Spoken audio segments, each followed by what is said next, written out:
I'm no stranger to murder. I mean, my father was stabbed to death when I was 6. He was protecting his sister from her husband, who was beating her. I never knew his murderer. Like meeting him at a family gathering, or even just passing him on the way to the candy store in our neighborhood. Even when I did meet him, rather occupy the same space as him, it was years later. I was around 20 years old. He came to visit another one of my dad's sisters, and I happened to be there. He asked to hold my daughter, and not knowing who he was at the time, I consented. He never told me who he was, neither did anyone else in the room until long after he left. But to know a murderer, breathe the same air, day in, day out, standing shoulder to shoulder at the mailbox, exchanging hellos, and sometimes food. Kurt and his girlfriend Diana lived upstairs from us in our apartment building. Even swimming together in the community pool. Who would have known? What was different about him than the other residents in our building? His small, round, pale freckles glistened as we talked and laughed poolside. They always seemed happy. Kurt was always smiling. They were in their early 20s, so hanging out with a neighbor girl in high school wasn't so bad. As we sat by the pool, I watched his girlfriend push water droplets down his legs. She barely came up to Kurt's shoulders.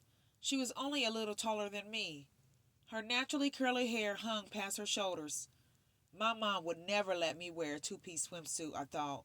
She looked pretty in her Kelly green suit. Every morning I would see her leaving for work. They only had one car, so they would take turns driving to work. Most times Diana would ride with a coworker. Navy blue pants with a light blue button-down shirt. I assumed it was their uniform. She would be carrying her lunch in one hand while still putting on her lipstick with her other hand. From the bus stop, I could see Kurt come out of the building and get into their blue Delta 88. Diana worked in the HR department in one factory, and Kurt worked as a welder in a different location, but at the same company. I never really remembered anyone visiting their apartment, mostly because we lived on the outer part of the city. Like us, they always went in town to visit because no one wanted to drive all the way out to the country. Diana's mom would come by every once in a while. I passed them one day at the mailboxes in the hall of the building. Since I was the first one home, my job was to check the mail.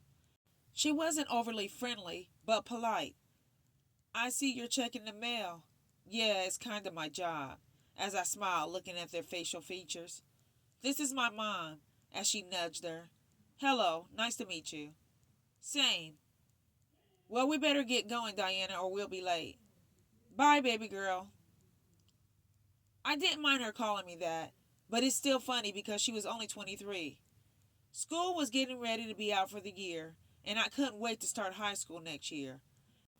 A new family had just moved into our complex. I was walking over to ask her if she was starting now or waiting till next year. As I walked back to the building, I noticed a bicycle on the sidewalk, close to the curb. Before I had time to figure out whose bike it was, Kurt walked out and over to it. He smiled and waved and said he'll be back later. I saw him pause and then start pedaling. I thought he was trying to make sure he had everything. I started walking down the sidewalk. I looked back in his direction. I could only see a glimpse of his white t-shirt being carried back and forth by the wind. We didn't hear anything that night. It wasn't until I got home from school with all the crap I let accumulate in my locker all year. Every year I say, I'll clean it out way before school is out. I never do. Mom, can you grab that? She was talking with a man that looked like Kurt, but taller and older. Kurt was short and kind of stocky. He had the same freckles, but with a stubby little gold red beard. It looked shabby and unkempt. As I unlocked the door, I could somehow feel something was wrong. Never in my wildest imagination would I have believed the horror that had taken place. Usually, grown people's business was grown people's business. But I think because it was so close to home, exactly one small staircase away, she had to tell us.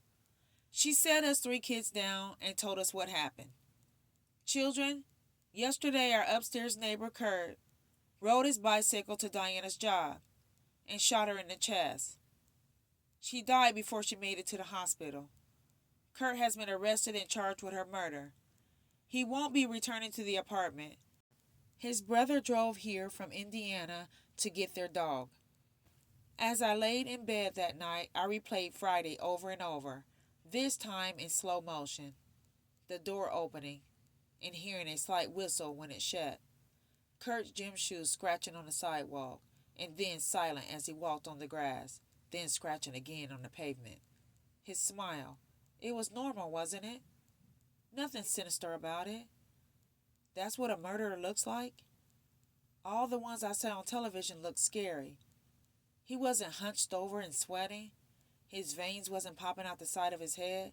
Neither were his teeth grinding like in horror movies. There was no prelude to the murder plot at all. He looked as if he was going to get ice cream or meet up with some friends. The other woman in the office was left unharmed, but she was too distraught to be interviewed. When she was on the news, she just kept crying, and my mom cried with her. They interviewed the cleaning lady who happened to walk by right as he shot her. She stated that he shot Diana as she turned around. She doesn't think she had time to mentally register what was going on. He shot her in the heart, turned around, and walked out. When the time came for his sentencing, he never looked up. He never said sorry or said why. In all the 32 years he has been locked away, he has never allowed anyone to come visit him. He is the one that murders.